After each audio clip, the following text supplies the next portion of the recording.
Glória a Deus. Quero convidar a pastora Tânia. Creio que a igreja ou a maioria conhece, mas a pastora Tânia nasceu em Aquidauana, morou um tempinho em Guia Lopes de Laguna, né? Guia Lopes da Laguna, né? É isso? Você pode saber que vem coisa boa de Aquidauana. E ela tem sido um testemunho para a nossa nação. Temos sido abençoados pela vida dela, não apenas nesses dias que ela está conosco, mas verdadeiramente ela tem sido um canal de cura e de bênção para a nossa nação.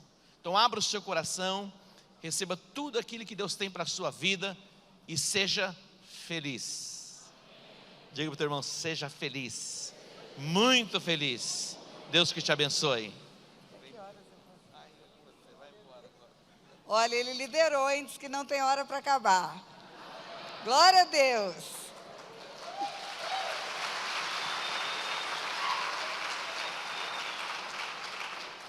É muito bom voltar à minha terra.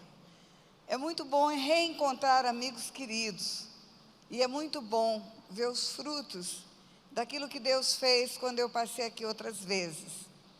Eu tive a alegria de receber algumas pessoas aqui à frente que vieram testemunhar que se converteram há 6 anos atrás, quando eu passei aqui. E eu tenho que agradecer a Deus pelo privilégio de saber que essas pessoas estão firmes. Foram frutos que permaneceram. Louvado seja Deus por isso. Eu quero ler um versículo bíblico com você. Um versículo não, um texto pequeno. E depois vamos conversar. Em Jeremias 29, a partir do versículo 11 e até parte do 14, está escrito assim: Eu é que sei os pensamentos que tenho a vosso respeito, diz o Senhor, pensamentos de paz e não de mal, para vos dar o fim que desejais. Então me invocareis, passareis a orar a mim, e eu vos ouvirei. Buscar-me-eis e me achareis, quando me buscardes de todo o vosso coração. Serei achado de vós, diz o Senhor, e farei mudar a vossa sorte. Diga, farei mudar a vossa sorte. Essa é uma promessa de Deus. Essa promessa, para ela se cumprir, é preciso haver uma parte nossa. Buscar o Senhor de todo o nosso coração. Buscar-me-eis e me achareis, se me buscardes de todo o vosso coração. Serei achado de vós e farei mudar a vossa sorte. Não há uma única pessoa em toda a terra que tem um encontro com Deus que não tem a sorte mudada. Você pode dizer glória a Deus? Glória a Deus. E foi isso que aconteceu comigo.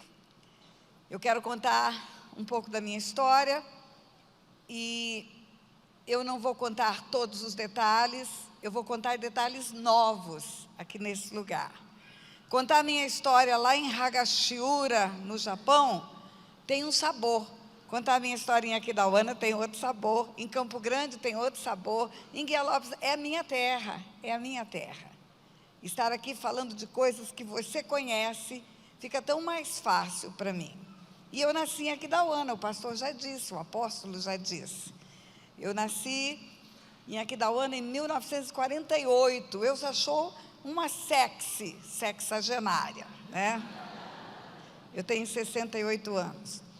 E eu nasci num lar completamente disfuncional. Eu sou o improvável de Deus aqui na sua frente, porque pela lei da probabilidade, não poderia dar coisa nenhuma mesmo. Imagina você que, em 1948, há muitos e muitos anos atrás, eu tinha um histórico de drogas dentro de casa. Minha mãe usava remédios para dormir. Ela tinha dependência química de medicação. Esses remédios que fizeram agora Michael Jackson morrer, são barbitúricos, são pré-anestésicos. E o meu pai, uma vida completamente promíscua. Nenhum deles conheciam Jesus e eles não souberam processar as dores e os problemas da sua juventude. Frustração de relacionamentos que não deram certo, suicídio de uma noiva dele em Bela Vista, suicídio de um noivo dela em Neuaque, e eles se casam sem amor, sem projetos, sem sonhos, sem nada, apenas para se desvencilharem das suas famílias, e foram morar em Aquidauana. E eu nasci nessa casa. E eu quero aproveitar esse testemunho para te ensinar algumas coisas. As crianças, elas só são crianças no corpo. Só existe corpinho, não existe alminha e não existe espiritinho. Está vindo ao mundo nesses dias, nas próximas horas, Levi. Levi é o neto do apóstolo. Tem um corpinho no ventre da Rebeca, mas tem um espírito pronto e tem uma alma pronta. A prova disso é que Esaú e Jacó contenderam no ventre de Rebeca. E contender significa disputa, e a disputa se dá no nível da alma. E a outra prova é que João Batista ficou cheio do Espírito Santo no ventre de Isabel. Um espírito no ventre de uma mulher está pronto para receber o Espírito Santo. E um espírito no ventre de uma mulher está pronto para ter impressões emocionais. Então a alma e o espírito não são bebês. As crianças recebidas com aceitação, crianças recebidas com amor, elas têm uma resposta de segurança decorrente de serem aceitas. As crianças rejeitadas ou as crianças que são pedra de tropeço, entre aspas, para os seus pais, elas nascem já com alguma diferença no seu comportamento. E eu nasci num lar confuso, não havia nenhuma afetividade, não havia nenhuma manifestação de amor. Criança é criança, e criança vive muito de brincadeira, não nota muito bem as coisas erradas. Mas à medida que o tempo foi passando, eu começava a perceber que havia muita diferença na minha casa, da casa do vizinho, da casa dos vizinhos, porque os pais estavam sempre com os filhos. Em casa isso não acontecia. Eu não tinha abandono na rua, mas eu tinha abandono em casa. A minha mãe dormia demais, em decorrência disso, tinha que contratar uma empregada doméstica, que chegava 8 horas da manhã, saía 4 horas da tarde. Empregada cuida do trabalho, não dá afeto. E o meu pai, ele foi entrando num nível de decadência, e é certo a Bíblia quando diz que um abismo chama outro abismo. À medida em que ele foi prosperando na promiscuidade, e naquele tempo, a prostituição tinha um lugar certo, chamava prostíbulo ou zona de meretriz. E à medida que o tempo foi passando, meu pai passava os finais de semana inteiro em zona de meretriz. Ele saía do banco, sexta-feira, era funcionário do Banco do Brasil em Aquidauana. Ele saía do banco na sexta-feira, pegava um táxi e tinha um prostíbulo onde ele passava o final de semana inteiro. Em casa só para pegar roupa e sumia no final da semana. Depois, segunda-feira, ia direto para o banco. À medida que o tempo passava, ele começou a se apaixonar por prostitutas. Ele estava em busca de uma noiva que suicidou. E, de repente, ele achava que encontrou a mulher do coração. E a minha mãe fugiu para o espiritismo. Minha mãe, alguém disse para ela que no espiritismo ela ia encontrar com o noivo morto, e coincidentemente o mesmo homem que era o dono da farmácia, que vendia os remédios de tarja preta sem receita médica, era o líder do centro espírita. E ele oferecia tudo para ela, oferecia o remédio para ela fugir da realidade e oferecia a esperança mentirosa de encontrar com aquele noivo morto numa sessão espírita. E aquele homem era o guru da minha mãe. E criança tem uma percepção parcial, mas tem sentimentos. A falta de afeto gera na criança uma sensação de que não é amada. E às vezes ela é amada. O afeto é a manifestação externa do sentimento chamado amor, porque o sentimento é secreto, é abstrato, é escondido. Você pode amar e nunca ter manifestação de afeto. Só que a pessoa só vai saber se ela é amada se você tiver manifestação de afeto, expressar o amor. E à medida em que o tempo passava, eu achava que ninguém gostava de mim, porque o beijo, o abraço, o pegar no colo, não era uma experiência de dentro da nossa casa. O meu irmão nasceu, eu tinha 4 anos de idade.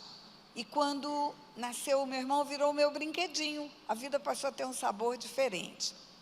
Mas um dia, ele estava com 1 ano e meio e eu com 5 e meio.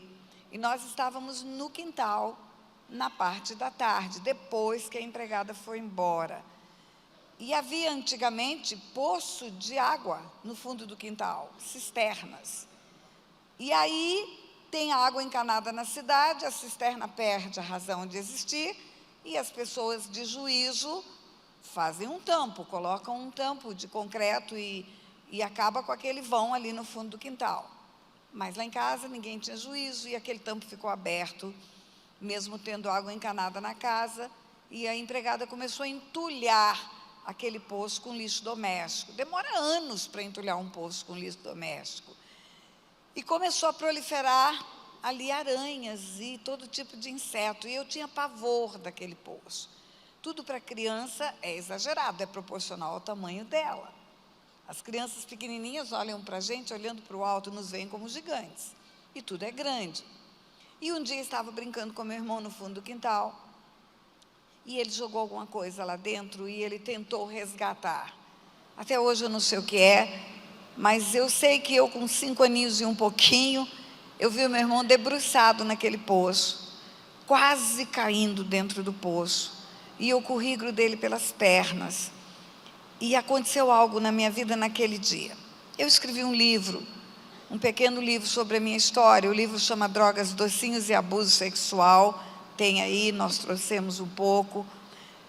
E no livro eu tenho um capítulo que chama Infância Saqueada. E aquele dia foi o dia do saque da minha infância. Porque quando eu vi o meu irmão quase caindo dentro do poço, eu tive uma reflexão que nunca tinha passado pela minha cabeça. Por que nós estamos sozinhos? Por que minha mãe dorme tanto? Por que ninguém cuida de nós? Por que esse poço está aberto? E por que meu irmão poderia morrer e ninguém nem perceber? E naquele dia eu tomei o papel de cuidar do meu irmão. Eu decidi que eu cuidaria do meu irmão. Eu decidi que ele não correria mais riscos, porque eu ficaria com ele o tempo todo. E aí você perde a infância. Criança não foi feita para cuidar de criança. E eu vou falar isso para você, mamãe, que está aqui. Presta atenção. Se você teve um filho atrás do outro, não bote seu filhinho mais velho para cuidar do mais novo. Criança não tem responsabilidade de responder por outra criança. Acaba perdendo a infância. E eu perdi a minha. Perdi a minha, o tempo do brinquedo, o tempo do bucólico, o tempo dos jogos, isso aí acabou para mim. As coisas foram piorando. Quem usa drogas vai se afundando nelas. Cada vez uma necessidade de uma dosagem maior. E a minha mãe dormia muito, muito, muito. E aí, quando as aulas começaram, ia com 7 anos para a escola, não tinha maternal, não tinha jardim, eu comecei a sentir a discriminação. Porque as pessoas sabiam qual era o histórico da minha família. E as mães proibiam as crianças de se aproximarem de mim. E elas eram muito sinceras, criança é sincera, e diziam para mim: eu posso brincar com você só na hora do recreio, dentro da escola, eu não posso brincar com você nem antes nem depois, porque a minha mãe proibiu. E aí, por que sua mãe proibiu? E lá vem a frase: porque a família sua não presta, porque a sua mãe é drogada, porque o seu pai é sem vergonha, essa era a expressão. E muito cedo também eu sabia o que meu pai fazia. Meu pai, ele tirava fotografias dele no ato sexual com prostitutas. Ele tinha um fotógrafo que fazia isso. E ele punha numa gaveta e trancava 7 chaves, mas o primeiro porre que ele tomava, e ele bebia muito, muito, muito. Ele mesmo abria a gaveta e ele mesmo mostrava as fotos. E ele mostrava para mim e dizia: olha bem, para você saber como o homem é, e vá se acostumando com isso. E para o meu irmão ele dizia: você é homem, já vá aprendendo a ser homem desde criança. E a inocência foi embora também. Foi embora a infância e foi embora a inocência. Volta e meia, meu pai se apaixonava e tirava a prostituta da zona, literalmente tirava da zona. Montava casa. Montava uma casa, mobiliava, e levava aquela mulher para viver com ele.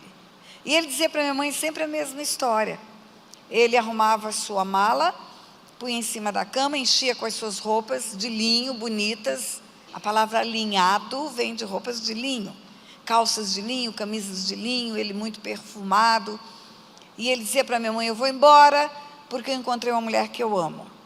E a resposta da minha mãe, invariavelmente, era a mesma. Que bom que você encontrou uma mulher que você ama, porque o homem que eu amo está morto e eu não consigo encontrar. E eu ficava muito triste. Eu ficava muito triste em cada partida dele, e eu me alegrava muito em cada volta. Eu não queria saber o que tinha acontecido, mas eu queria saber que ele tinha voltado para casa.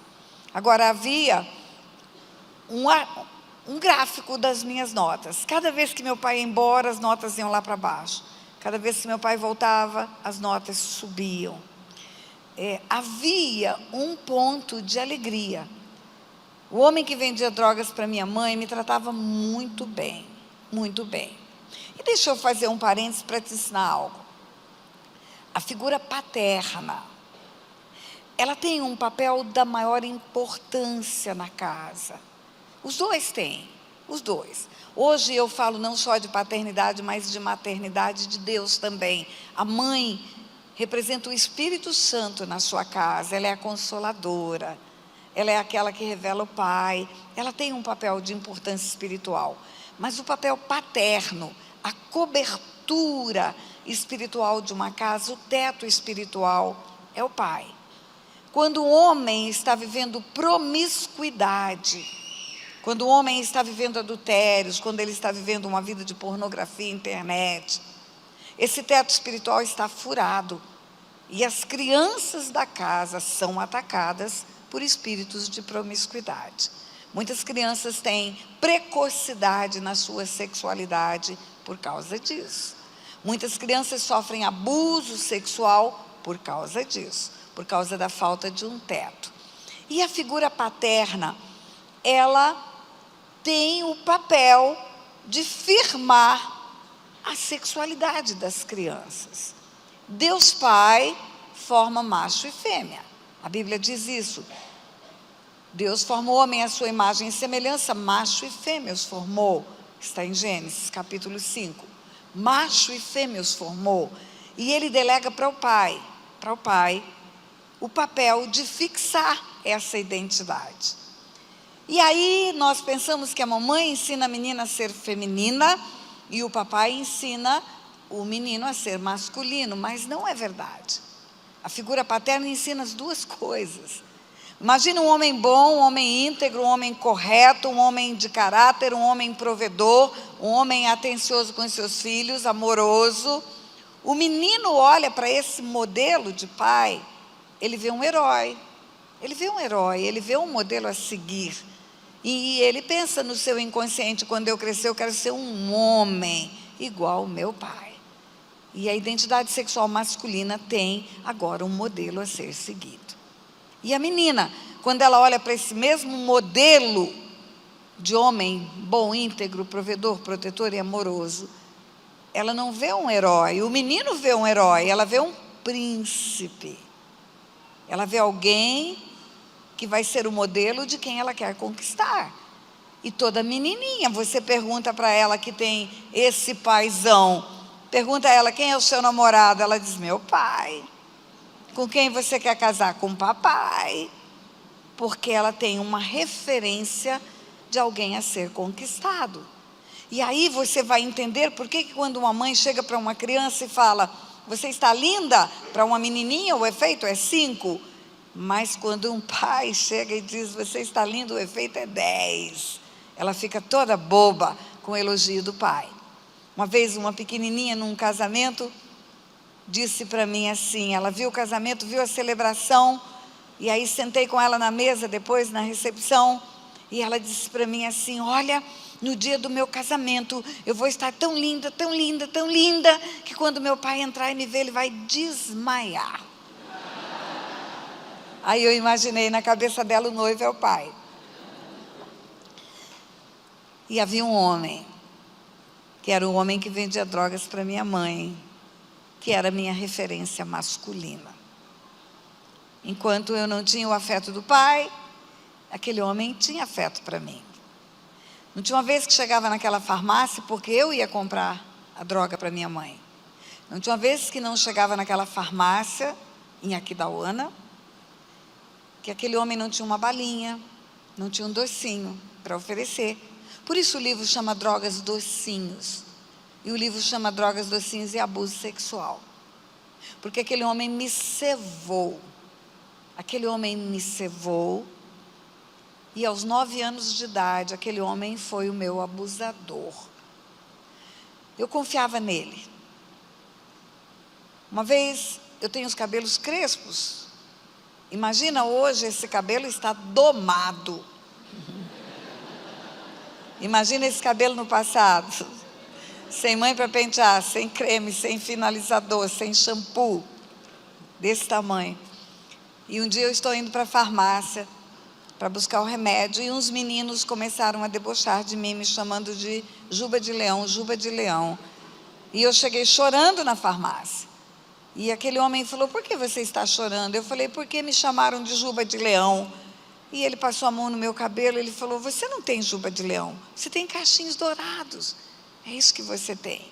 É tudo aquilo que um pai precisa dizer para uma criança. É tudo aquilo que ela precisa ouvir de um pai. E aquele homem ganhou minha confiança e ganhou a minha atenção. Era um paradoxo, porque ao mesmo tempo que eu sabia que a droga que ele vendia fazia minha mãe dormir tanto, e eu não tinha mãe, a ida na farmácia representava o afeto, representava o carinho. Mas antes da história do abuso, na escola ainda, começou a acontecer algumas coisas. Havia uma professora, lá em Aquidauana, na escola, que tem até hoje lá, uma escola junto à igreja. Aquela professora, ela tinha certamente problemas sérios. Hoje, cuidando de gente, eu posso fazer uma leitura disso.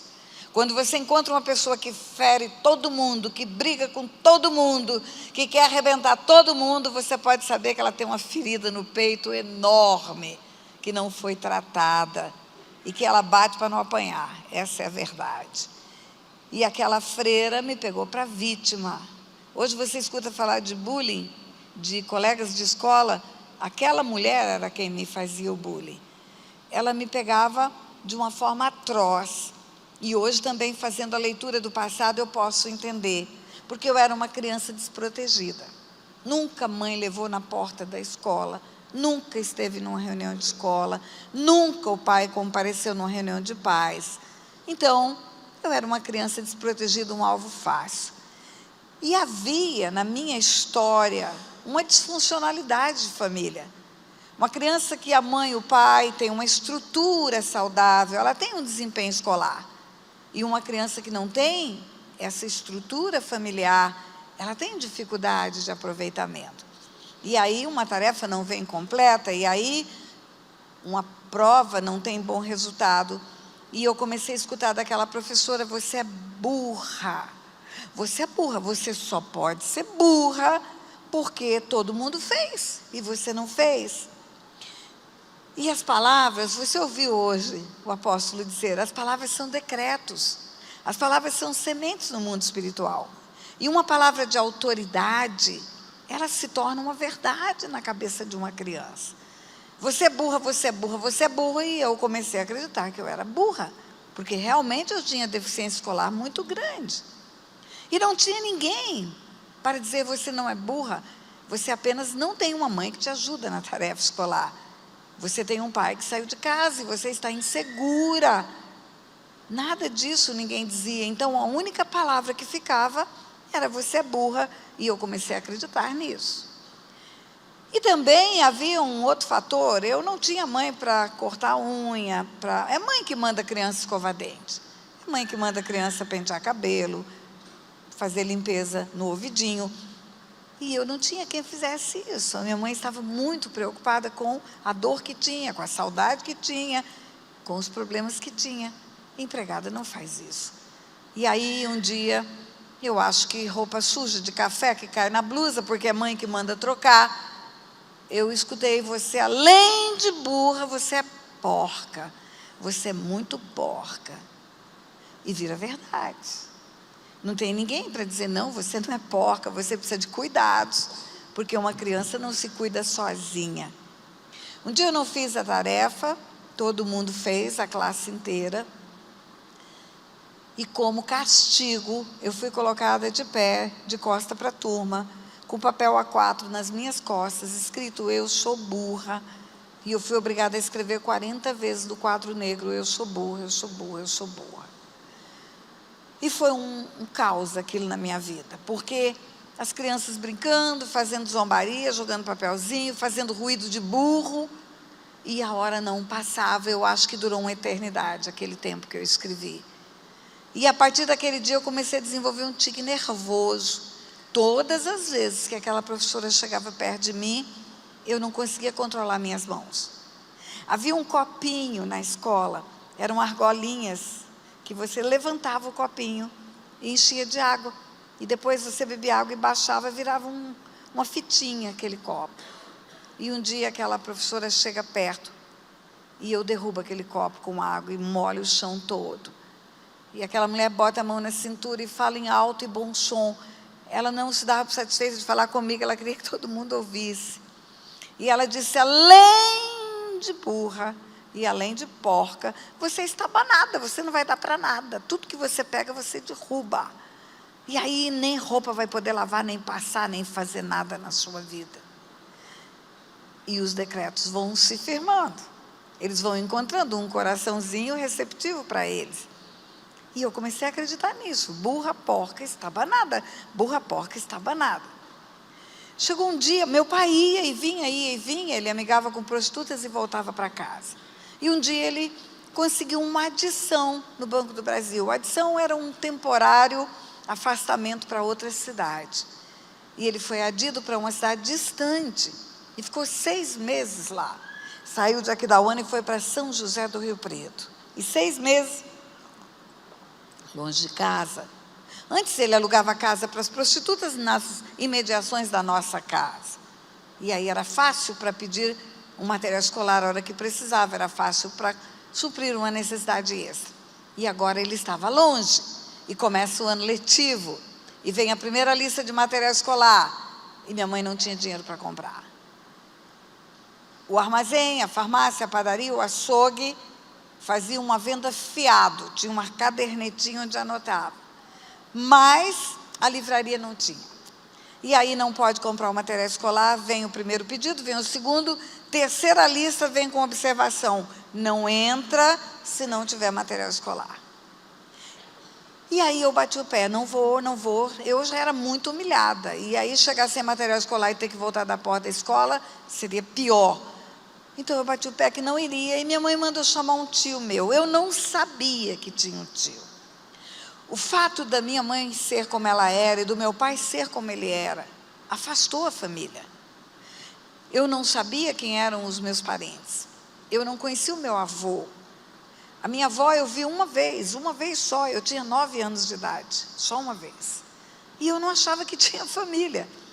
E quando aquele tio entrou em casa, minha mãe mandou chamar, eu levei um susto, porque ele era muito parecido com meu pai. E aí ele entrou, e ele não sentou, ele ficou em pé na sala, e a minha mãe entregou o material escolar para ele e disse, Nelson, aqui está o pedido de material escolar da Tânia, e ela não pode entrar segunda sem esse material. Eu queria que você comprasse para ela, depois quando o teu irmão voltar, ele acerta com você. E o meu tio olhou para minha mãe, olhou para mim, olhou para a lista, devolveu a lista, e disse para minha mãe, eu tenho 5 filhos, todos estudam e todos têm material escolar. A Tânia é filha de vagabundo, tira da escola.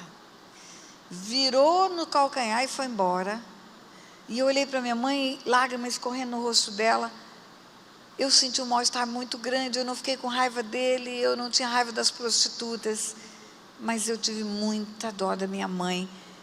E eu pensei naquela hora, uma criança, eu pensei, nunca mais vai faltar dinheiro nessa casa. E a partir daquele dia eu comecei a arrumar um jeito de ganhar dinheiro. O primeiro modo foi desonesto. Havia uma fábrica de bebidas perto da nossa casa, e naquele tempo os vasilhames eram todos de vidro. e eram reaproveitados. As fábricas compravam o vasilhame, empilhavam no fundo do quintal e, à medida que iam embalando ou enchendo os vasilhames, limpavam, esterilizavam e reaproveitavam. E compravam todos os vasilhames. E eu descobri que era fácil furtar os vasilhames pelo fundo e vender pela frente da fábrica. Você ri porque não era você. Não morria de medo como uma criança assustada. Minha mãe dormia, eu fingia que dormia, levantava, tinha uma bolsa de lona, eu ia pelos fundos da casa, chegava nos fundos da fábrica de bebida, eu mesmo tinha feito um buraco no muro, tinha desencaixado os tijolos, e aí eu entrava por aquele lugar, pegava 4, 5 garrafas, deixava passar uma semana, para não ficar muito em cima da hora do furto, e aí eu vendia pela frente. Mas eu tinha muito medo de fazer isso, porque a expectativa que eu tinha é que descobriram, e agora vai ter um cachorro, vai ter um homem armado, e eu descobri um jeito menos perigoso de ganhar dinheiro. O lixo da cidade de Aquidauana. O lixo da cidade de Aquidauana é igual a qualquer lixo do mundo, é um tesouro. Hoje falam em reciclagem, naquele tempo eu dizia caça ao tesouro. Colher que quebrou, tampa de bule, ferro de passar roupa, que agora não é mais o de ferro, é o ferro elétrico e o povo joga fora, uma torneira que quebra, uma ferragem de material de construção, qualquer metal, ferro, cobre, bronze, alumínio, tudo vira dinheiro do ferro velho da cidade. Pronto, eu achei uma forma de ganhar dinheiro. Ia para o lixo de Aquidauana todo dia e futucava aquele lixo e ficava atrás de pedacinho de metal, de coisinhas que brilham, de uma ferragenzinha e virava dinheiro. E muito dinheiro. Eu não tive mais necessidade nenhuma que eu não pudesse suprir. Agora podia ter os livros, podia ter a presilha de cabelo, podia comprar o suspiro cor-de-rosa da padaria, que eu morria de vontade de comer, o bijuzinho que o bijuzeiro vendia, o docinho de abóbora, a Maria Mole, tudo isso na padaria gritava comigo e eu não tinha dinheiro para comprar. Agora tinha. Mas tem um detalhe. No lixo de Aquidauana, como qualquer lixo do mundo, tem a sujeira de uma cidade inteira. E naquele tempo não tinha coleta seletiva. Então, todo o lixo de todos os banheiros de Aquidauana estavam lá. E todo o lixo de todas as cozinhas de Aquidauana estavam lá. Era um lugar podre, podre. Até hoje, igreja, até hoje, o apóstolo diz que eu sou cheirosa e sou mesmo.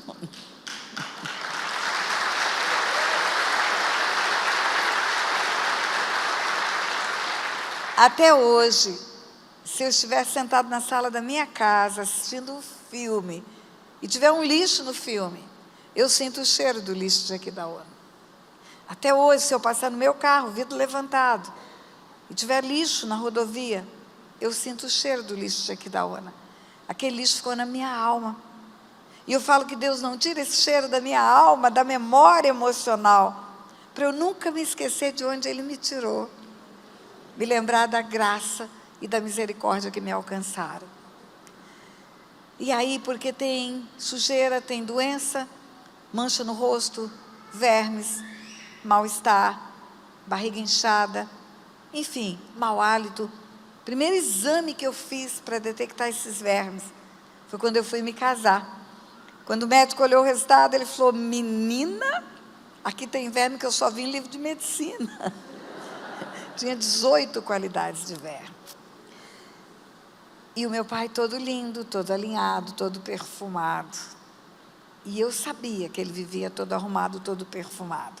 Mas você sabe que a promiscuidade sexual, e eu também quero te ensinar isso, ela obscurece a capacidade do homem de pensar.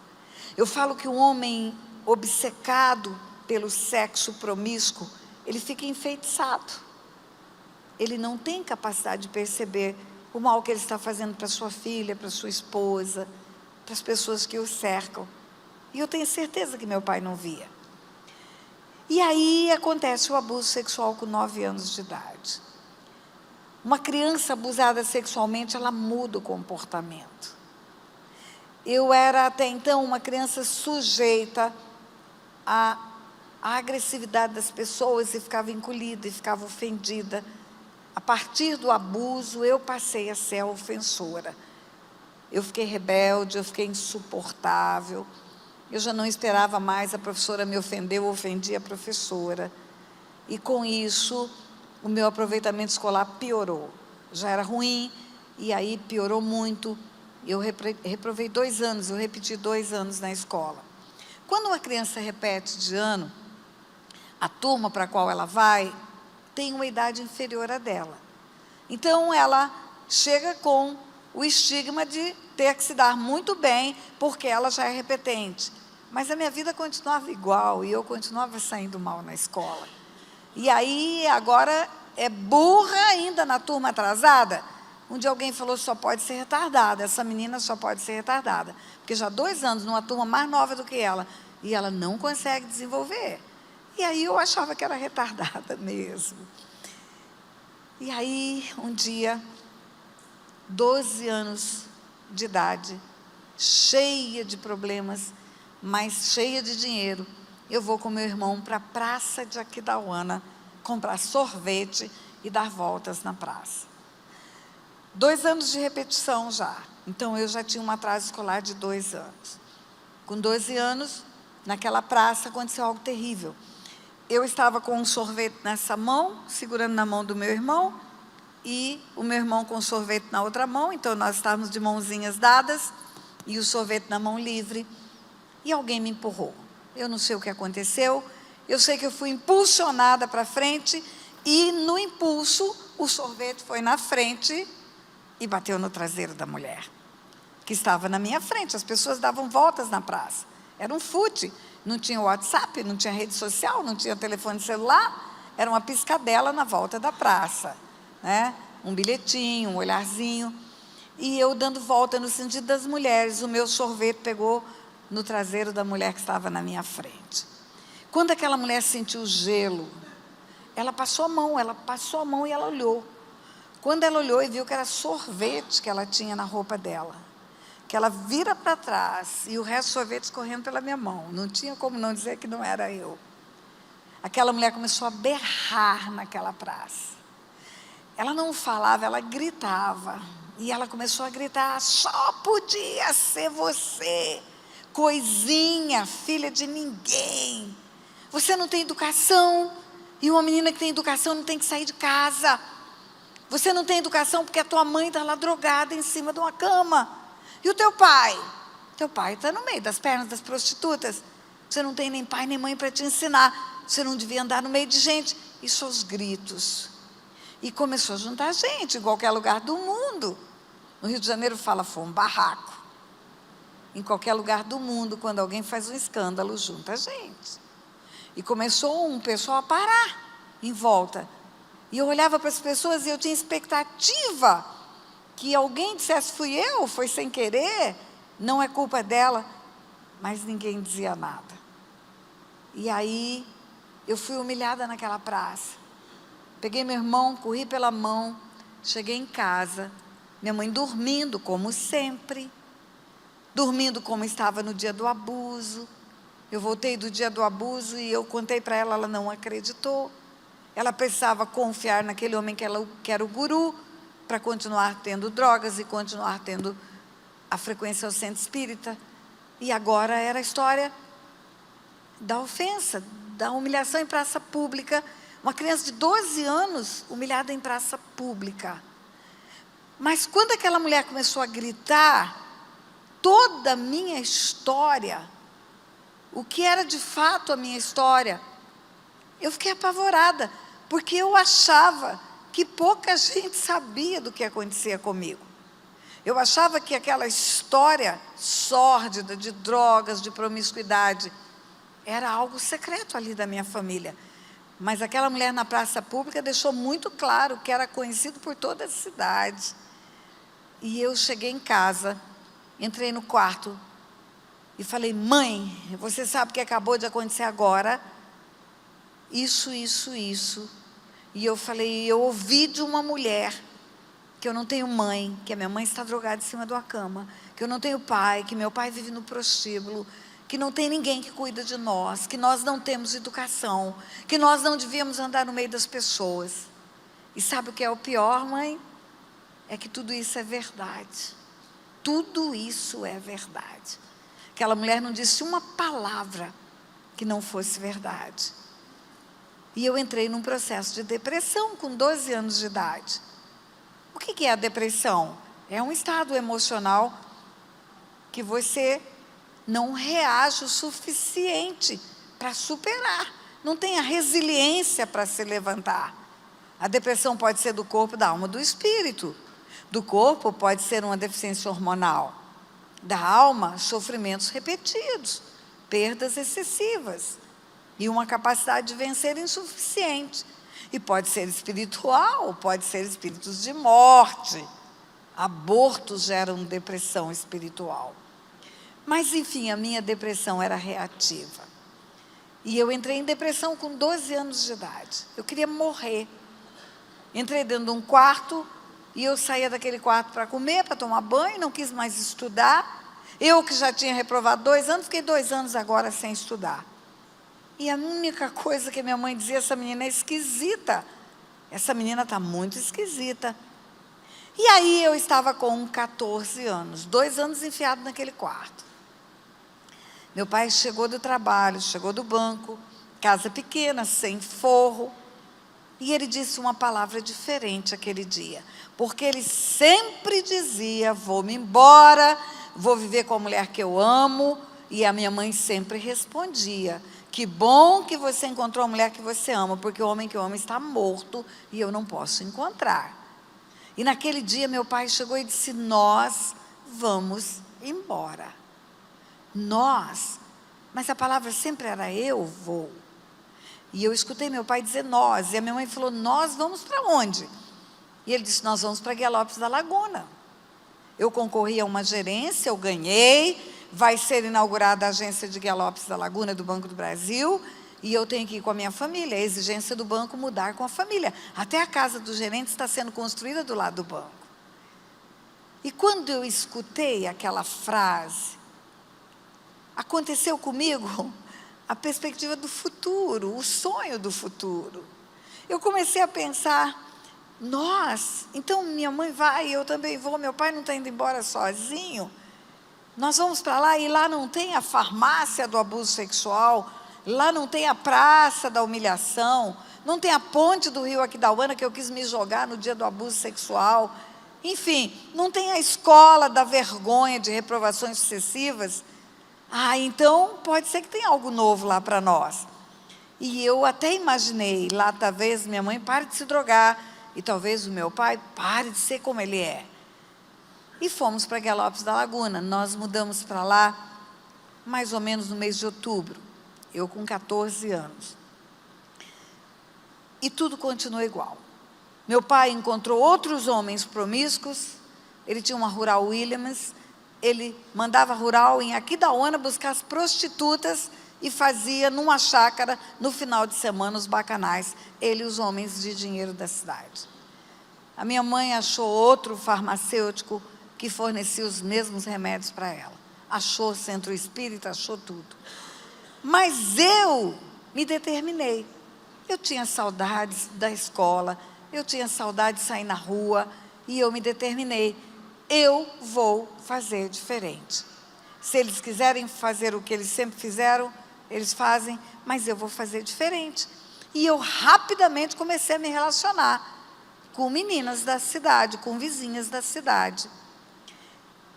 E eu vou contar uma coisa para você. A criança, o adolescente, que tem uma família disfuncional, da qual ela se envergonha, ela mente muito. Ela enfeita a realidade dela, ela fantasia a realidade dela. Por exemplo, o pai não vai na reunião de pais da escola. E aí alguém pergunta, por que seu pai nunca veio? A criança não responde, porque o meu pai está no meio das prostitutas, porque meu pai não liga para mim. A criança responde, porque meu pai é muito ocupado. Meu pai tem um trabalho muito especial para fazer, por isso ele não vem. Por que a sua mãe não te traz na porta da escola? A criança nunca vai responder, porque ela está drogada em cima de uma cama. A criança responde, porque ela é ocupada, ela está cuidando da casa, ela está trabalhando, fazendo alguma coisa. Então eu mentia muito. Eu fantasiava muito a minha realidade. E eu comecei a ter relacionamentos mentirosos com as pessoas que eu conheci.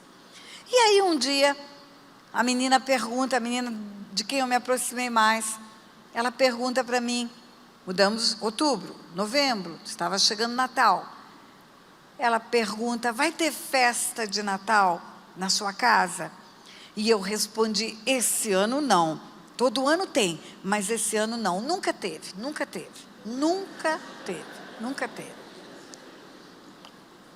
Eu disse a ela, minha família não vai poder vir. E aí já enfeita, minha família é grande, minha família é maravilhosa. Eu não conhecia minha avó. Conheci uma vez, não conhecia meu avô, não tinha família, mas eu queria que pensassem que eu tinha. Porque era uma forma de querer aceitação das pessoas. E aí a menina disse para mim, então vamos passar na minha casa. Convidou, e eu achei a ideia ótima. 24 de dezembro, lá fomos eu e meu irmão, para a casa daquela moça, da menina, era uma adolescente. E chegando naquela casa, eu vi o que eu nunca tinha visto. Pai, mãe, filhos, família. Pai abraçando o filho, pai pegando o filho no colo, mesa arrumada, música, jingle bell, jingle bell. Eu vi uma família normal. Os primeiros 40 minutos, eu fiquei empolgadíssima, na Ilha da Fantasia. Mas passou aquele tempo, eu comecei a cair na real. E eu fui ficando triste, não era a minha realidade, não era. A minha realidade era a minha mãe dormindo, porque na época de Natal usa mais comprimidos. Na época das festas, os que se drogam mais. E o meu pai, fora de casa, bebia muito, ele estava no meio das prostitutas e bêbado com toda certeza. Mas eu me senti muito mal e eu disse, eu vou voltar para casa. Esse não é o meu lugar. E eu voltei. Meu irmão não quis ir, ficou. Não falei para ele porque eu estava indo.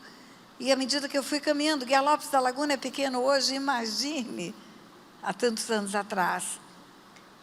E eu fui andando e eu fui vendo nas calçadas, família, família, família, pessoas normais. E eu fui ficando muito mal. Quando eu cheguei na minha casa, eu estava chorando copiosamente.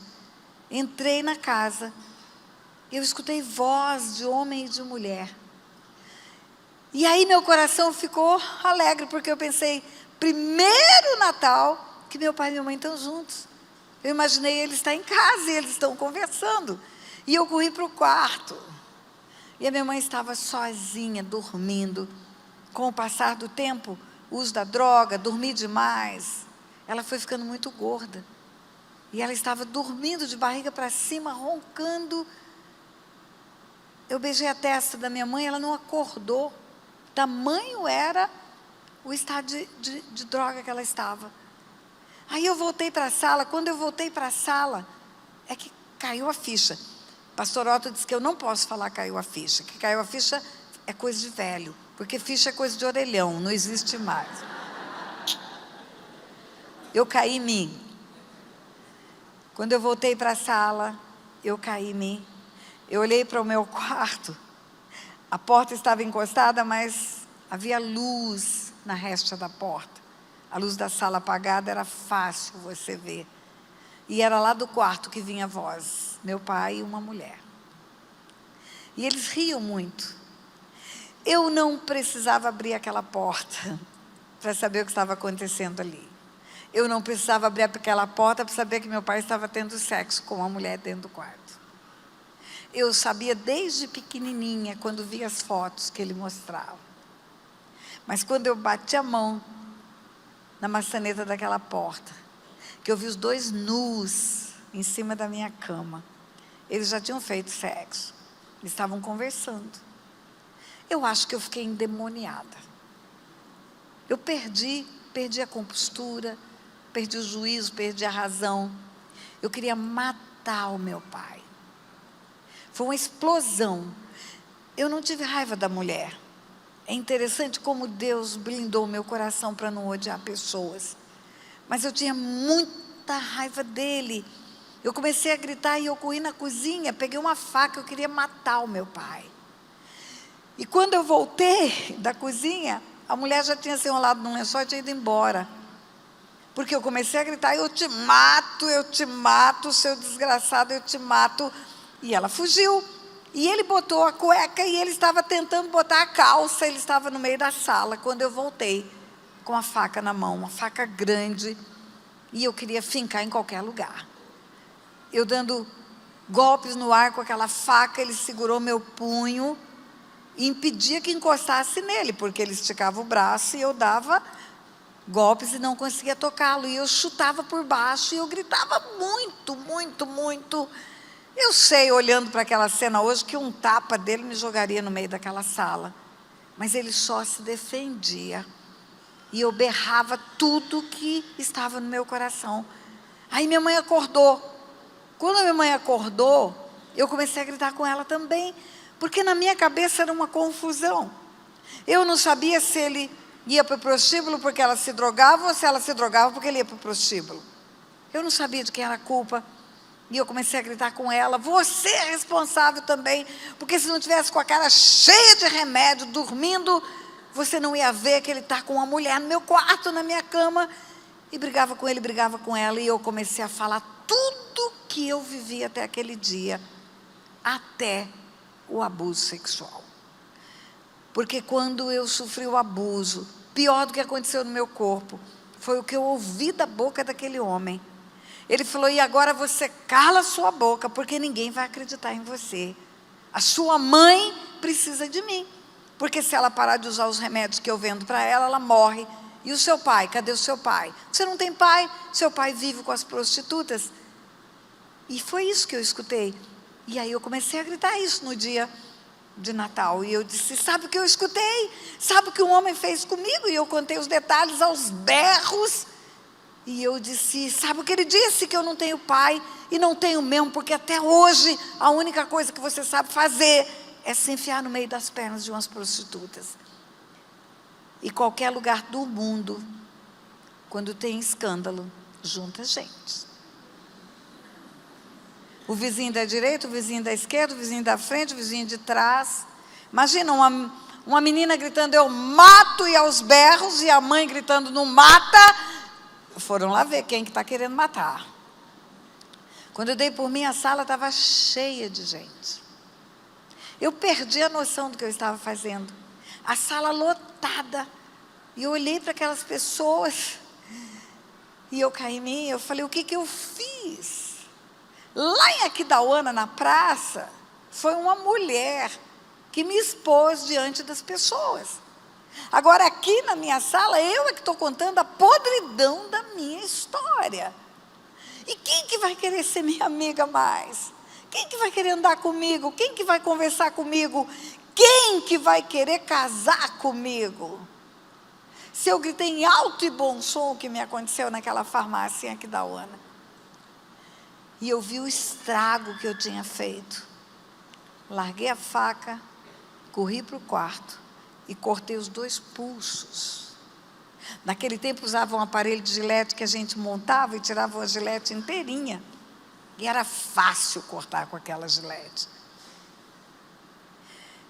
A mulher que eu estava na casa dela, passando a noite de Natal, sentiu falta, foi atrás.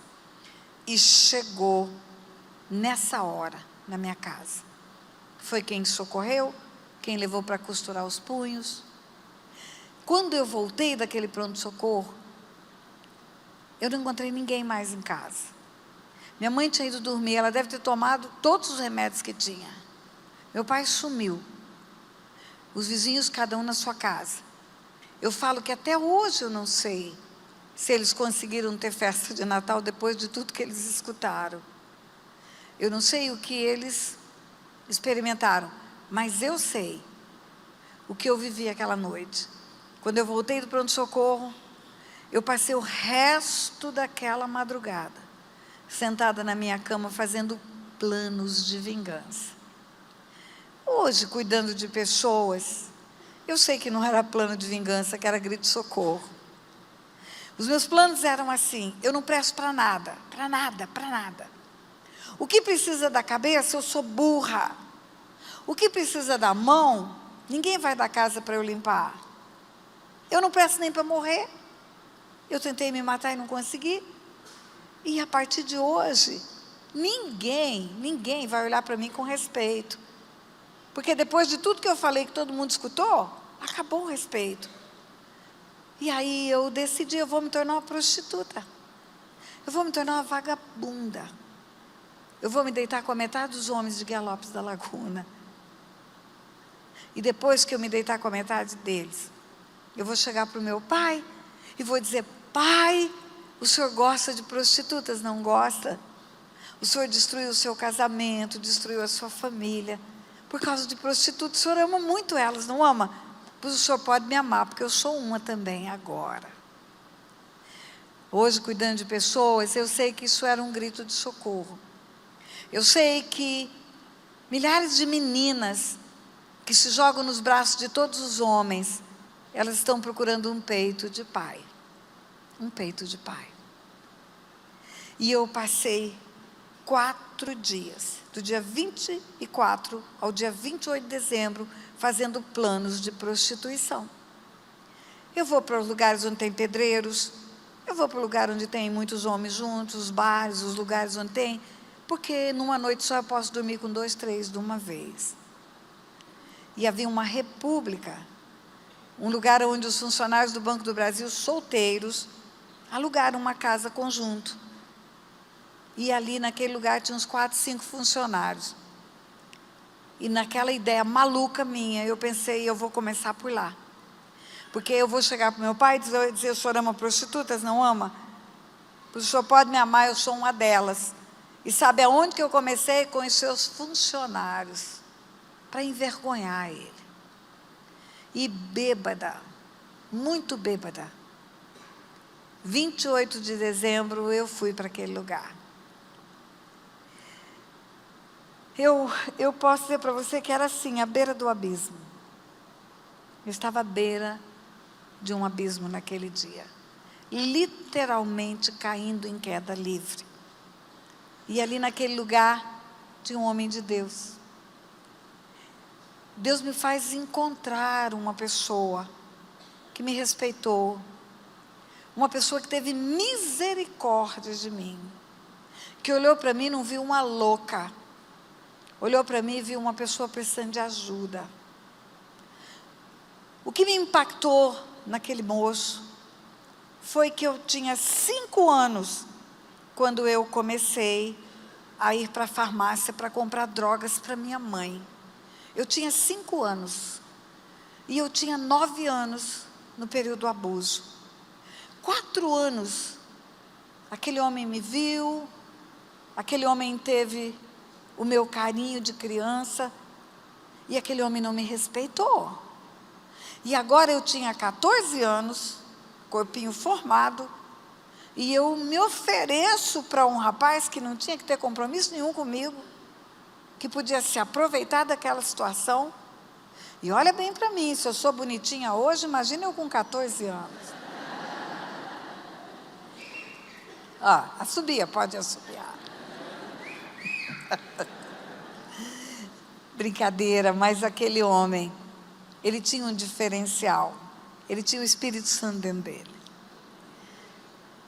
E o conhecer aquele homem, e o respeito daquele homem, fez toda a diferença na minha vida. Ele me falou de Jesus. Não foi fácil, porque eu tinha uma aversão a Deus. Os 2 religiosos que eu conheci na minha vida era o dono do centro espírita, que era o abusador, e era a freira, que era a professora que me maltratava. Os representantes de Deus eram eles. Então Deus para mim não era algo para ser aceito, mas esse moço, ele foi fazendo a diferença. E aí ele me ganha para Jesus. E como ele não é bobo, ele me ganhou para ele também. É o meu marido, é o pastor Otto.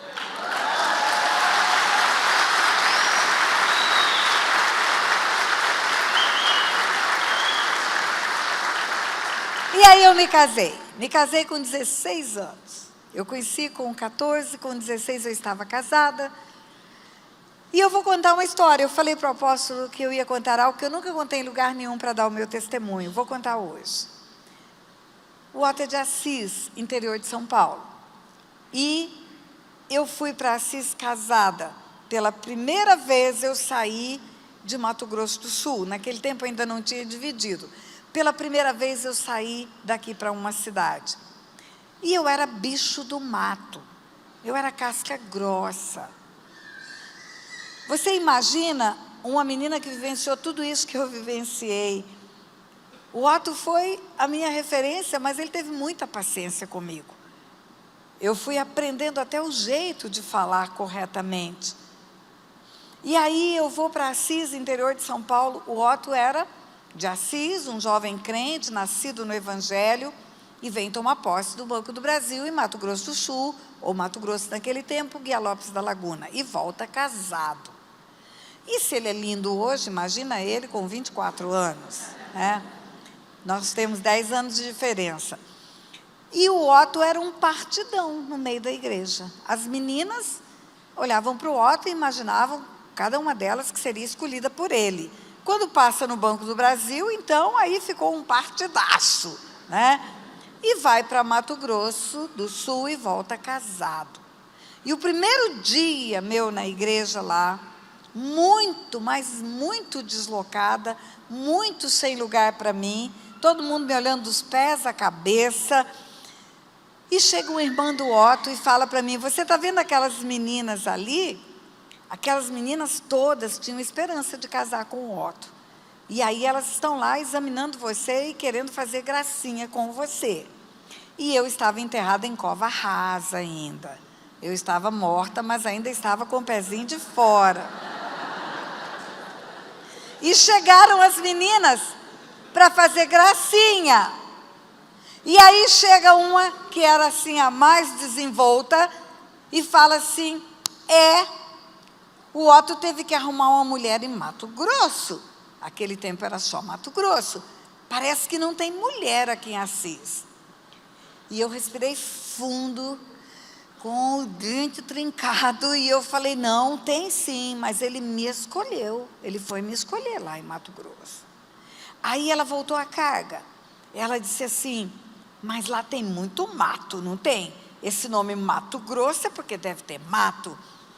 E eu disse, eu estava nervosa, e eu disse para ela: tem mato sim, mas tem cidade também. E eu morava na cidade. E o Otto foi trabalhar no Banco do Brasil, e o Banco do Brasil não é no mato, e ele me conheceu na cidade. E aí ela voltou à carga.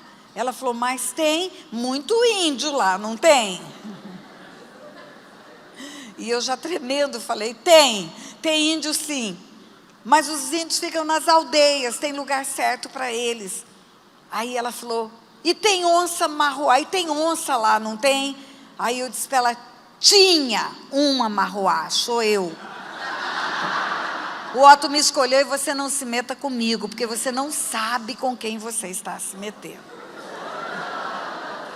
É lógico que se fosse hoje, depois do Espírito Santo me dar domínio próprio, eu responderia: ô querida, eu vou orar para que você arrume um marido também. Mas enfim, aí ficou com esse apelido de onça marruá, né? Por causa dessa história. Mas eu tive que ser repaginada. Foi feita uma reengenharia do meu comportamento. E o Otto começou a ser a boca de Deus para me falar a verdade. Porque o que eu escutava como verdade eram palavras que não correspondiam à verdade. Você é burra? Não, você não é burra. Qualquer coisa que eu errava, qualquer erro que eu cometia, eu batia a mão na testa e falava: eu sou burra mesmo. E o Otto dizia: não, você não é burra, você é muito inteligente. E ele me animou a voltar a estudar. Guia Lopes da Laguna, Escola Salomé de Melo Rocha, tinha curso à noite. E ele faz a minha matrícula. Nossa menininha já tinha nascido. Simone tinha nascido, nasceu em dezembro. E em março, ela tinha só 4 meses, 3 meses e pouco. E o Otto faz a minha matrícula para fazer o ginásio. Ele disse para mim: Tânia, faz o ginásio. pelo menos completa alguma coisa. E ele saía do banco com a bebezinha no colo e ia para a rua, para ela me ver na sala de aula e não chorar, porque ela chorava porque me via fora de casa. E eu olhava para aquela cena, o Otto cuidando da bebê para eu estudar. E eu dizia, não vai dar certo isso. Saía da escola, chegava em casa, eu falava, Otto, eu vou parar. Não é justo isso, não deu no tempo certo, agora não dá mais. E ele dizia, ela vai crescer, ela vai acostumar. E acostumou, e eu terminei o ginásio. E eu conversava muito com ele sobre toda a minha história. E eu dizia para o Otto assim, as professoras precisavam entender que uma criança problema não é uma criança problema, é uma criança que tem problemas. É uma criança que está manifestando na escola o que ela vive em casa. Eu comecei a ser uma criança problema depois do abuso. E as professoras deviam saber disso. Aí um dia o Otto chega do banco, eu já tinha feito o ginásio. Eu estava grávida do segundo filho. E ele chega do banco e ele fala, Tânia, vai ter o curso normal em jardim. Por que você não faz o normal?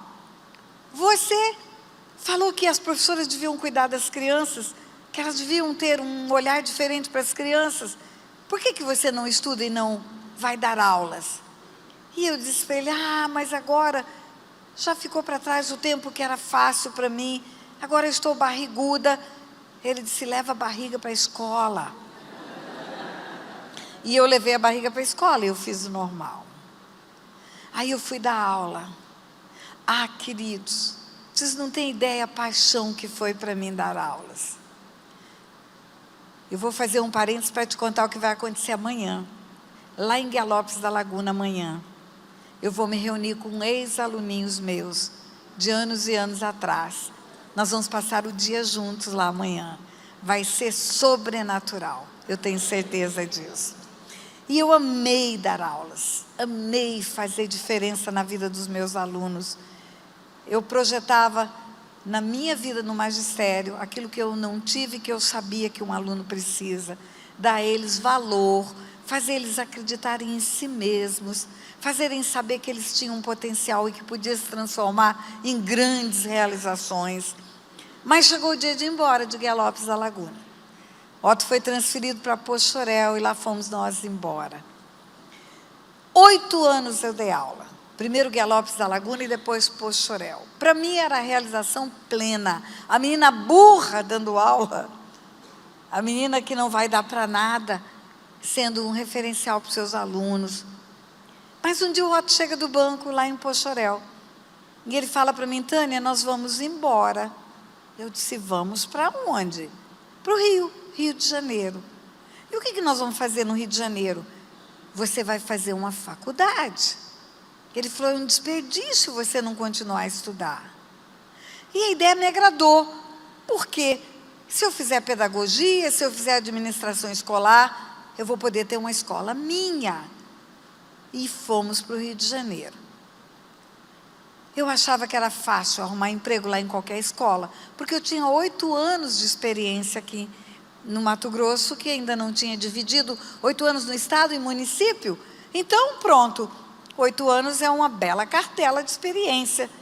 Só que eu estava enganada, batia na porta das escolas, ou nas portas, escolas particulares, procurando trabalho. A pergunta era a mesma, você tem curso superior? Não. Então não tem vaga. Tem curso superior? Não. Tem curso superior? Não. Mas se eu não trabalhar, eu não vou poder fazer faculdade. Nós estávamos passando por uma fase financeira muito difícil, porque eu perdi os empregos na minha ida para o Rio. E o meu pai um dia foi embora e não voltou mais.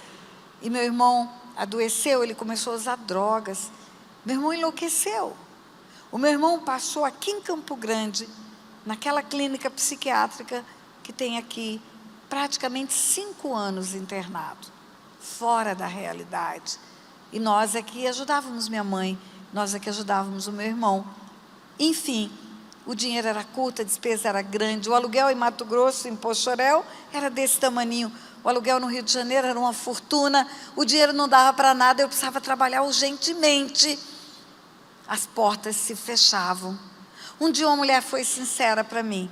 Ela falou: menina, deixa eu te dizer uma coisa. Sem curso superior, você não vai dar aula. Você só vai conseguir ser faxineira ou merendeira aqui na escola. E eu olhei para aquela mulher e falei: mas eu tenho experiência. Eu tenho 8 anos de experiência. Ela olhou para mim e falou: tem? Eu falei: tenho. Aonde? E eu falei de boca cheia: Guia Lopes da Laguna e Pochorel. Ela riu. Ela falou: onde é isso? E eu falei onde era. Ela disse: experiência de Guia Lopes da Laguna e Pochorel não serve para o Rio de Janeiro. Minha filha vai arrumar outro tipo de trabalho. Aí eu comecei a comprar Jornal do Brasil e o Globo, os jornais mais lidos do Rio de Janeiro. Sábado e domingo marcava classificados. Ia procurar trabalho na segunda-feira. Dura. Dinheiro para comer 2 pastéis, tomar um caldo de cana, pagar a passagem de ida e de volta do ônibus. Agora pense no drama. Pochorel tinha 5.000 habitantes. O Rio de Janeiro tinha milhões. Eu pensava: eu nunca vou aprender a andar nessa cidade. Como que eu vou fazer para procurar emprego nessa cidade? Aí eu descobri que o ponto de ônibus inicial e o ponto final são repetidos pelo ônibus no trajeto. O ônibus sai daqui, vai para lá, e sai de lá, vem para cá. Então eu posso ir, que eu posso voltar. E eu fui perdendo o medo. E morávamos em Madureira, e tinha um ônibus, até hoje tem, 355. Fazia a linha Madureira, centro do Rio de Janeiro, Praça Tiradentes. Madureira, Tiradentes. Na Praça Tiradentes tinha um cavalo. Até hoje tem, uma estátua. E eu comecei a me guiar por aquele cavalo. Se eu saísse na cara do cavalo, eu ia dar na rua tal. Se eu saísse do lado direito do cavalo, eu ia dar na rua tal. Do lado esquerdo, na rua tal. No rabo do cavalo, eu ia dar na rua tal. E aquele cavalo virou o meu GPS. E eu rodava o centro do Rio de Janeiro todinho, procurando trabalho. A resposta era igual: você tem curso superior? Não. Não tem trabalho. Às vezes ficava o dia inteiro para ser entrevistada, para ser rejeitada no fim do dia. Eu não aguentava mais aquilo. Um dia uma mulher falou para mim: você vende livro? Se você vende livro, vai dar para você vender enciclopédia. Eu não vendo nada. Não consigo vender. Eu falei: gente, o que eu vim fazer nessa cidade? Eu estava tão bem na minha terra. E eu já estava entrando na linha do desespero. Um dia eu abro o Jornal do Brasil, página do meio, edital do concurso público para o Banco Central do Brasil. Nível médio. Normal, nível médio, vou fazer esse negócio. A família do meu pai nos alijou por causa da história da minha família. Mas depois que você entrega a sua vida para Jesus, quando você se converte, Deus vai trabalhando de várias maneiras e você começa a perdoar as pessoas. E eu fui procurar a minha família. Eu estabeleci o relacionamento. Você pode fazer um encontro com uma pessoa como uma ponte, cada um faz um pedaço, encontra no meio, mas você pode fazer a ponte sozinho e chegar do outro lado. E eu fui atrás da minha família, eu fui atrás dos primos, eu fui procurá-los. E no Rio de Janeiro tinha primos. E aí eu já estava me relacionando com um primo, de nome Augusto, e eu ligo para o Augusto, porque o edital dava um endereço para inscrição que não era perto do cavalo. E eu não ia saber até lá. E aí eu ligo para o Augusto e falo: Augusto, eu pago teu combustível, me leva no endereço tal, eu vou me inscrever para um concurso. E ele me leva. E no caminho ele fala: vai ter concurso para o magistério? Eu falei: não, não é para o magistério, é para o Banco Central do Brasil. Quase que ele bateu o carro. Banco Central do Brasil, Tânia? É isso mesmo? Eu falei: você sabe o que é Banco Central? Tânia, isso não é para você. Você tem curso normal, feito em Jardim. Você acha que você vai passar no concurso do Banco Central no Rio de Janeiro? Banco Central é banco dos bancos. Todo mundo que trabalha em tudo que é banco vai fazer, porque paga melhor o Banco Central. Todo mundo que está desempregado vai fazer. E muita gente com curso superior vai fazer. Isso não é para você, Tânia. Mas uma das coisas que Deus faz quando você tem um encontro genuíno com Ele, Ele faz você saber quem você é. Ele faz você enxergar a verdade. A sua identidade de filha, ela é firmada.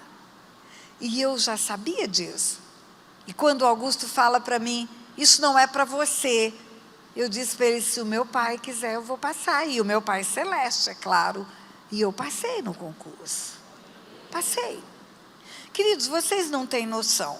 A minhoca do lixo de Aquidauana. Entrar naquele prédio na Avenida Presidente Vargas, no Rio de Janeiro, você bate o pé, a porta abre. Entra naquele lugar para ser funcionária do Banco Central. Quando eu comecei a trabalhar, logo em seguida, eu descobri que a melhor carreira era de advogado do banco. O advogado do Banco Central, naquela época, não sei hoje, dava plantão de 4 horas e podia levar tarefa para casa. Tarefa intelectual você pode fazer no escritório, na sua casa. E eu falei, é o que eu quero. Eu tenho filhos, eu não vou deixar meus filhos jogados, eu vou poder trabalhar 4 horas e dar atenção para eles. E eu não quero mais saber de outra coisa, eu quero ser advogada do Banco Central. Agora tem um detalhe, para ser advogado do Banco Central tem que fazer direito primeiro. Eu entrei para o banco em julho, no final do ano teve vestibular. No Rio de Janeiro tinha um vestibular chamado Sesgran Rio, era uma prova para todas as universidades. Era um provão, você escolhia 1, 2, 3, 1, 2, 3 opções, não me lembro bem, mas só tinha um vestibular, depois é que foram separando. E eu fui para fazer a minha inscrição. Pensei, repensei, eu moro em Madureira, trabalho no centro da cidade. Entre Madureira e o centro da cidade tem a Universidade do Estado do Rio de Janeiro, no Maracanã, no meio do caminho, é de graça, é essa que eu quero.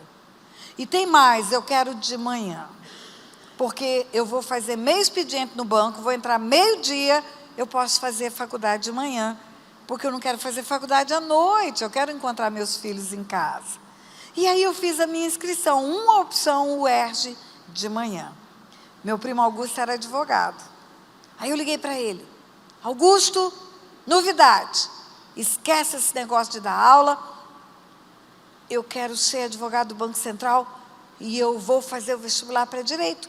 Ele falou, legal, a Gama Filho é uma boa faculdade. Gama Filho é uma faculdade particular. Eu falei para ele, já fiz a inscrição para o UERJ de manhã. Ele falou, agora você enlouqueceu. Ele falou, você queimou a oportunidade que você tinha de fazer uma faculdade. Por que eu enlouqueci, Augusto? Ele falou, você tem noção o que você está escolhendo? A UERJ de manhã é a melhor faculdade de Direito do Rio de Janeiro nesse tempo.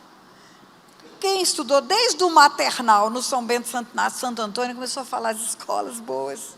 Fez o pré-vestibular, tal, o impacto, GPI, falou tudo lá. É que passa para o UERJ, Tânia. Tânia, o que você tem de ensino médio? Normal. Aonde você fez normal? Guia Lopes da Laguna. Ele falou, Tânia, vai lá na UERJ. Vai ver os carrões que tem no estacionamento. Só filhinho de papai que estuda naquele lugar. Eu estava curada, igreja. Eu falei para o Augusto, eu também sou filhinha de papai. Se ele quiser, eu passo. E eu passei. A gente contando, parece tão rápido, mas olha, não foi fácil. Imagine você 5 anos com filhos, trabalhando, com casa. Eu andava de trem da Central. Você não tem noção o que é andar no trem da Central. Eu descobri que se eu andasse de ônibus, eu ia ficar apertada 1h30. E se eu andasse de trem, eu ia ficar apertada 28 minutos. Então, eu optei pelo trem. Estudando de pendurada em trem. Uns homens enormes, com um braço levantado e você enfiada embaixo do braço dele. Eu saía de casa à madrugada. Eu fazia a marmita para levar para a faculdade. Depois da aula, eu entrava para o banco. Eu só ia comer aquela marmita 2h15 da tarde. Porque quem entra meio-dia não tem horário de almoço, só quem trabalha o dia inteiro. Quem entra meio-dia tem 15 minutos para lanche. A marmita feita à madrugada ia ser comida 2h15 da tarde. Eu não tinha dinheiro para comprar livro. Eu estudava na biblioteca do Banco do Brasil, no centro da cidade. Foram 5 anos doídos, mas passaram. Eu não estudava em casa enquanto os filhos não dormissem. Eu não queria privar os meus filhos da minha presença. Eu só ia estudar depois que eles dormiam. Imagina então, eu acordava à madrugada e dormia meia-noite, 1h da manhã. Eu dormia 4, 5 horas por noite, durante todo aquele período. Mas terminou. Lá estava o meu diploma na mão. Aí eu pedi a Deus, Deus, agora precisa ter o concurso para advogado do Banco Central. Não é automático, você pega o diploma e vira advogado do banco. E houve o concurso, 8 meses depois que eu terminei minha faculdade. Houve o concurso e eu passei. Advogada do Banco Central do Brasil. Gente do céu, é muito chique esse negócio. Para minhoca de Aquidauana, minhoca do lixo, a menina burra, eu achava que tinha alcançado tudo que alguém podia alcançar na vida. E aí um dia, como advogada do Banco Central, houve um congresso de bancos, feito pela FENABAN, a Federação Nacional de Bancos, e eu fui representando o Banco Central nesse congresso. E lá nesse congresso tinha uma juíza palestrante, uma juíza do Nordeste. A mulher veio para falar e voltar para o Nordeste no mesmo dia, e eu fiquei tão impressionada, uma juíza cristã, segura de si, sendo luz no meio daquele povo. Eu segurei aquela mulher, não deixei ela embora, fizemos a hospitalidade de recebê-la no final da semana, ela passou conosco o final da semana, ficamos amigas, e ela foi embora segunda-feira.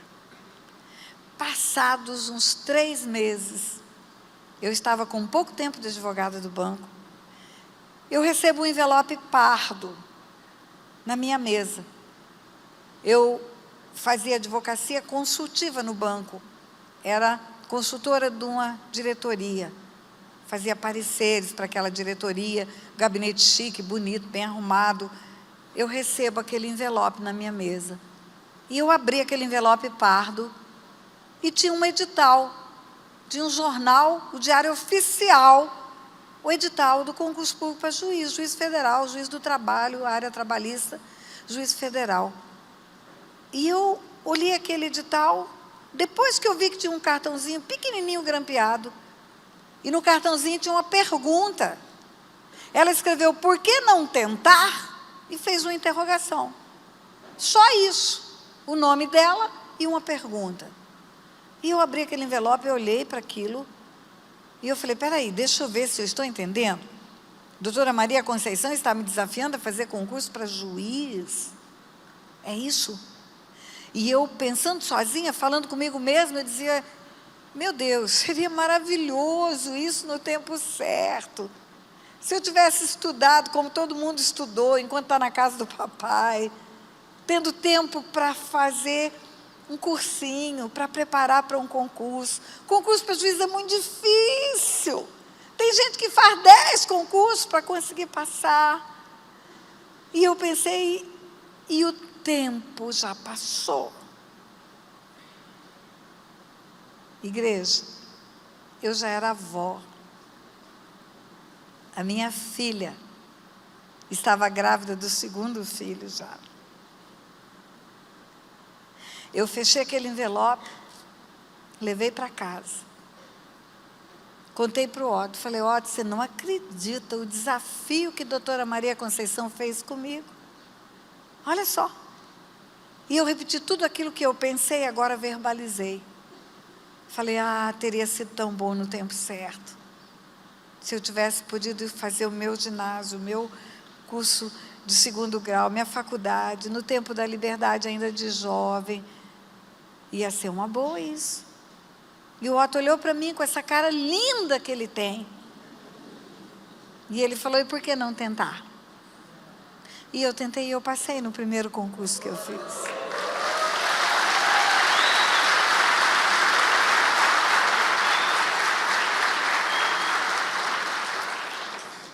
No dia da minha prova oral, no tribunal, sentado num banco assim, era minha filha barriguda, minha netinha Gabriela correndo pelo salão, o Otto e o meu filho Leonardo. A minha torcida era a minha família. A minha netinha estava correndo pelo salão. Queridos, a primeira vez que eu entrei na Avenida Rio Branco no meu carro, por falar carro, deixa eu falar para você, eu gosto de carro grande, sabia? Toda mulher baixinha gosta de sapato alto e carro grande. Meu carro é uma Ford Ranger, preta, porque preta emagrece.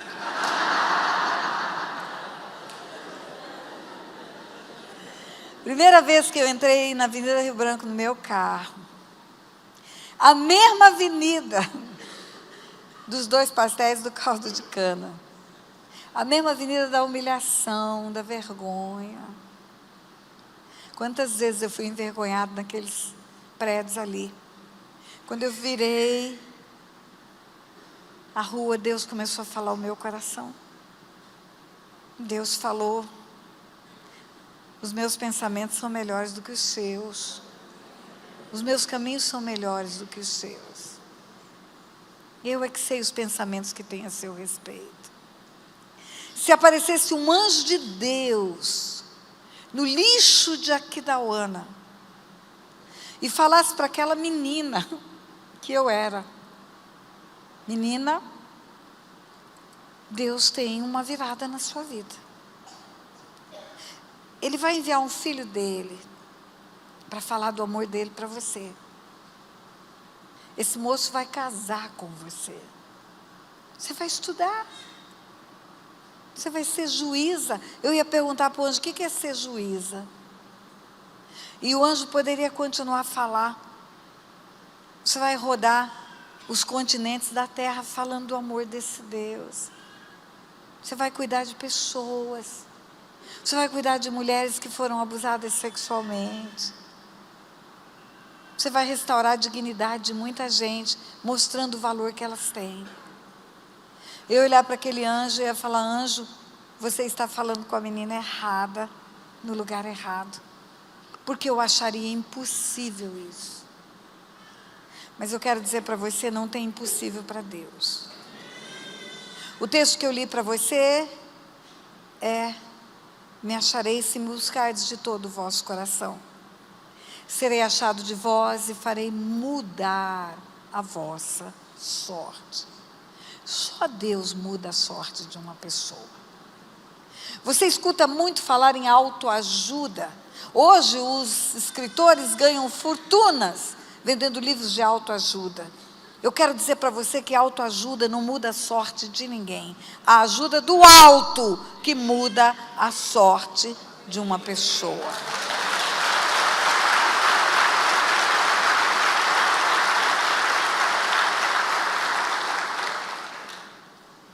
Eu vou fazer algo diferente aqui também, apóstolo. Eu vou cantar. Pode? Desafinada, melodia zero. Mas tem um refrão de uma música que é a minha cara. É a minha cara. E eu só vou falar o refrão. É assim.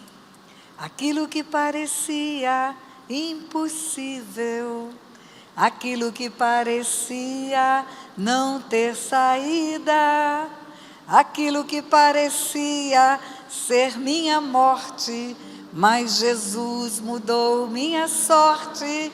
Sou um milagre, estou aqui. Vamos cantar de novo? Aquilo que parecia impossível, aquilo que parecia não ter saída, aquilo que parecia ser minha morte, mas Jesus mudou minha sorte. Sou um milagre, estou aqui. Eu sou um milagre, igreja, de um Deus que faz milagre todos os dias. Eu estive aqui em Campo Grande há 6 anos atrás. Esta igreja fez um evento num buffet da cidade, onde eu dei o meu testemunho há 6 anos atrás. E ali havia alguém que tinha uma conexão com a Globo.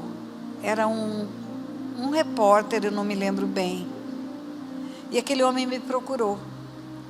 E ele disse para mim que a minha história daria um bom especial na Globo.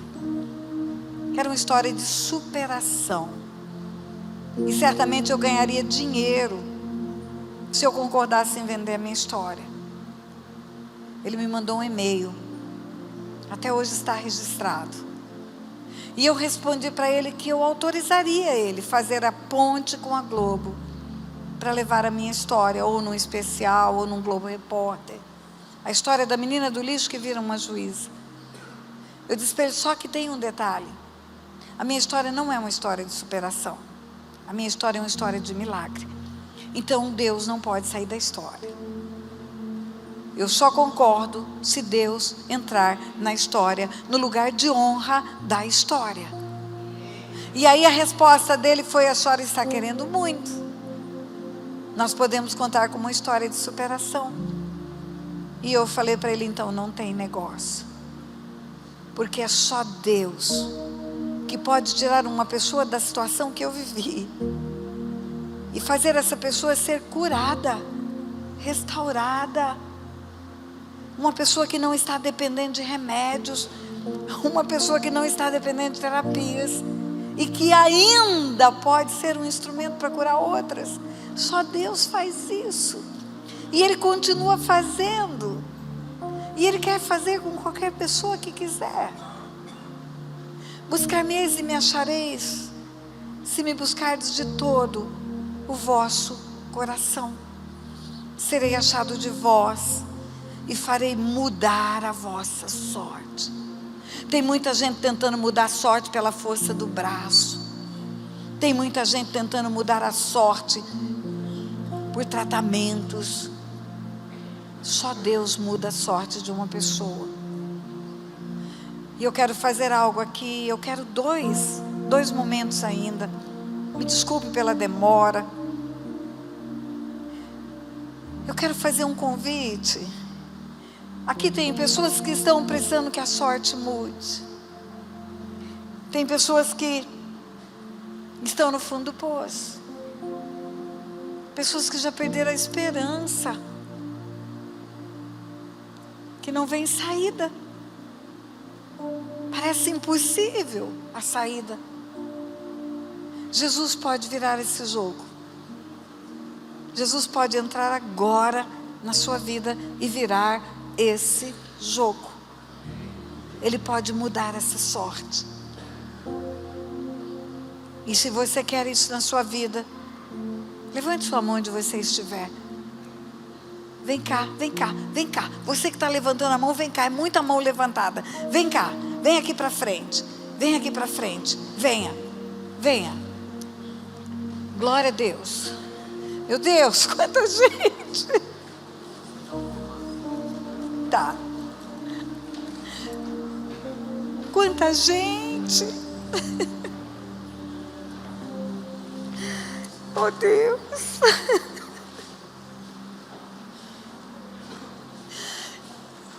Meu Deus, apóstolo Edmilson, vem cá me ajudar.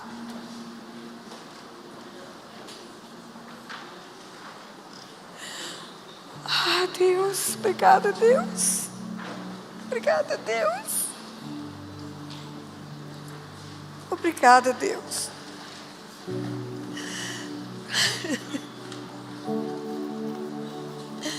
Eu estou sem condições de orar. Ora por eles.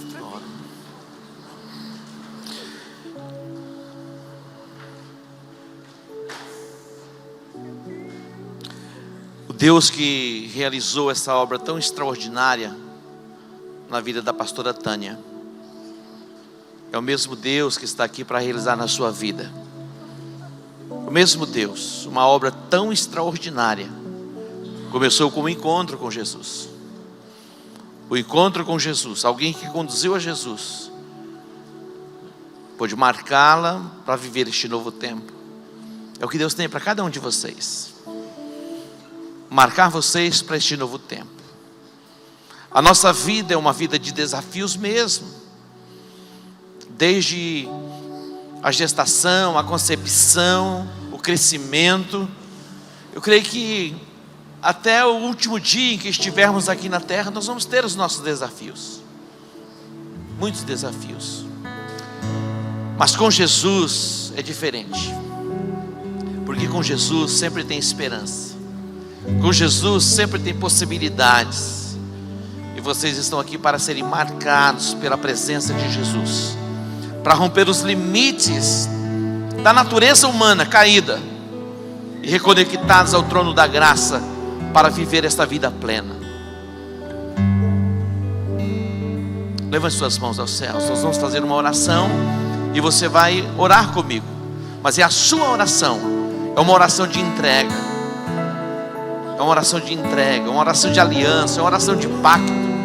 Diga assim: Pai, nesta noite eu quero te agradecer por esta oportunidade de ouvir este testemunho.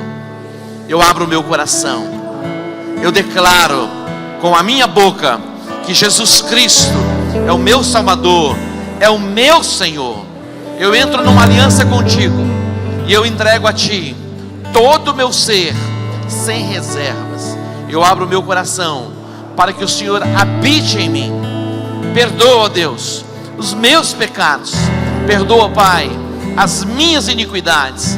Escreve o meu nome no livro da vida. Amém. Agora eu vou orar por você. Feche os teus olhos. Pai, te agradecemos e te bendizemos por este testemunho tão lindo, esta obra tão extraordinária que o Senhor fez na vida da pastora Tânia. O Senhor pode fazer em cada vida assim. O Senhor pode. O Senhor não faz acepção de pessoas. Aqui tem pais, tem mães, tem filhos que estão clamando.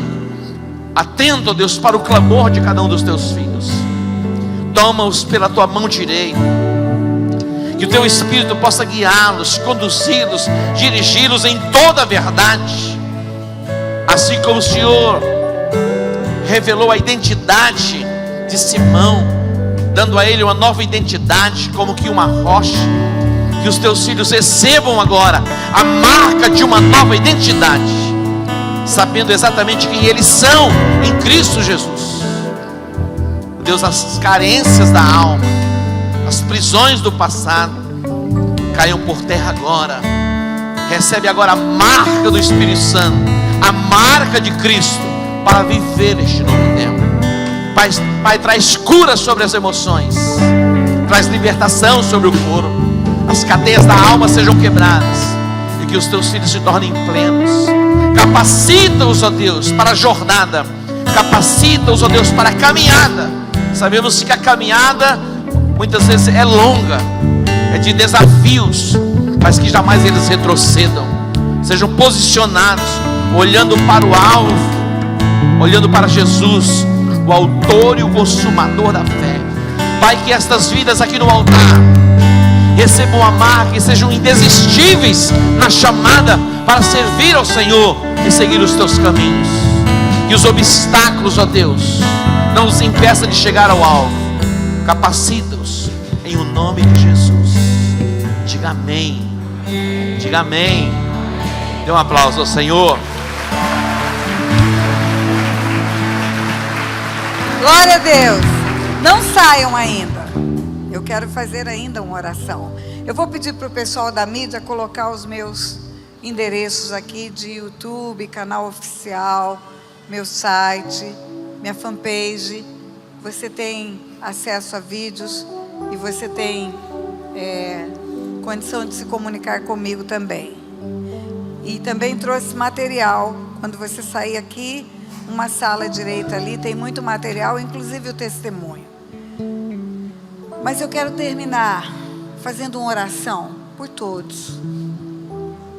Existem pessoas nesse lugar que achavam que o tempo tinha passado, achavam que o sonho estava enterrado, achavam que não ia dar,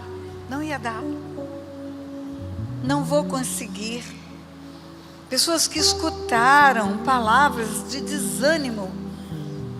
Você não pode, não adianta, isso não é para você, isso não vai dar. Eu quero que você, nessa noite, renuncie a essa incredulidade de vencer. Você vai vencer. Você tem um Deus que não tem limites. Sabe quantos anos eu tenho? 68 anos. Sabe o que eu digo? Se a vida fosse um jogo, eu estaria no meio do segundo tempo. Mas você pode escrever o que eu vou te dizer. Vai ter prorrogação e pênalti nesse jogo.